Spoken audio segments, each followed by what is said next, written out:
Hello everyone, welcome back to our channel. In this tutorial, we are going to talk about how to fix wish list don't show up with me on Temu app. It's a very easy tutorial, so let's get started. First of all, you just need to uninstall your existing Temu and you need to install again your Temu app.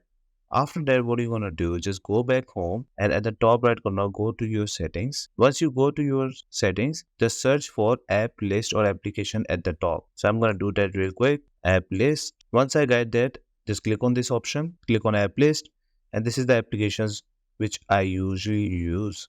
After that, what I'm gonna do, I'm gonna find Temu and click on this and make sure to force stop it. Right now, I just recently stopped it. If it's working for you, just click on force stop at the bottom right corner.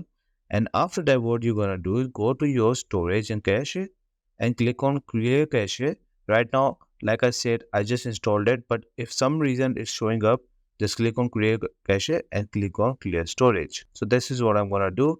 And after that, you just need to open your Temu app, and I believe this will fix the issue for you to show your wish list. I hope you like this video. Please subscribe. Bye bye and take care.